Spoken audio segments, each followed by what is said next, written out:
They saw her long before they understood her. A thin woman curled beside the brick wall of a convenience store, her breath visible in the icy air, her coat frayed at the sleeves. People passed her with the same coldness as the wind that sliced through the street. A teenager whispered, "Homeless." Another man shook his head, muttering, "Probably trouble," but none of them noticed the small embroidered patch on her sleeve, dark green, shaped like a shield, brushed with silver threads. Only one man did, and when the Navy SEAL stepped out of the store and saw it, he froze as if struck. The SEAL blinked, thinking his eyes were deceiving him.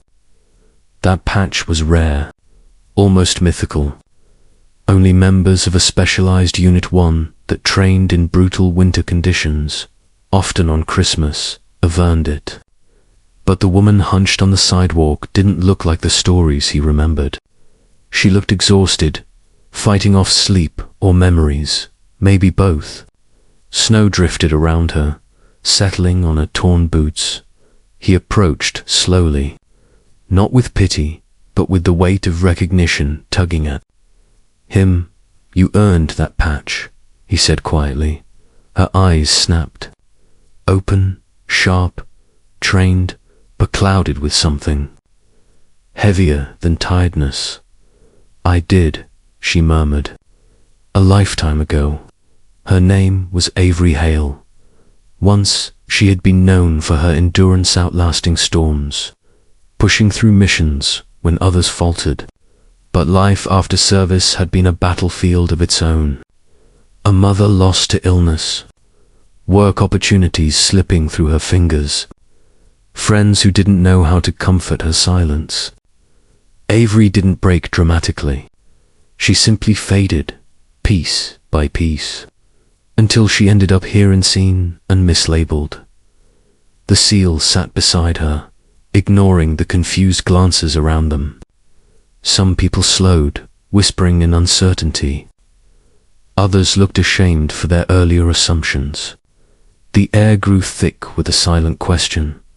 How much do we overlook in the people we judge? "What happened to you?" he asked softly.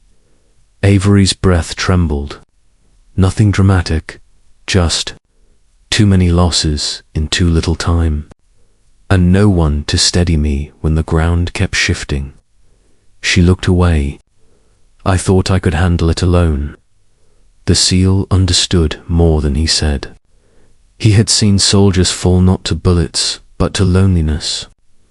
"You shouldn't have had to," he replied. Before Avery could answer, a ripple of tension swept through the crowd. Two men stepped out from behind an old pickup near Bifface's Avery instantly recognized. They were the ones who had cornered her 2 nights ago, shoved her, taken the little she had left. The bruise on her jaw pulsed at the memory. The SEAL noticed her stiffen. "You know them." Her voice tightened. "They took my bag, my documents, everything." The men approached with casual arrogance, unaware of who they were facing now. One sneered, "Didn't expect to see you again." But they didn't see Avery's shoulders square or the SEAL rising beside her.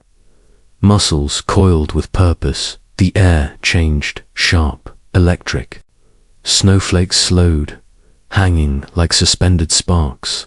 When the first man reached for Avery, the SEAL moved like a tide breaking through rock.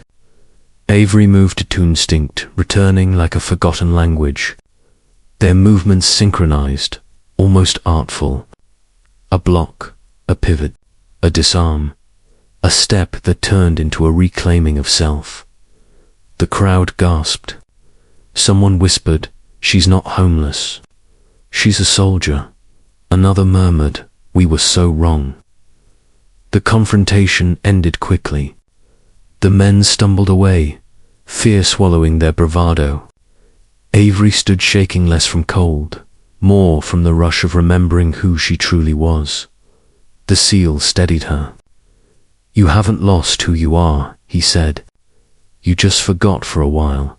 Avery breathed deeply, feeling the truth settle inside her like warmth. "And if you want," he added, "I'll help you find your footing again." No explanations needed.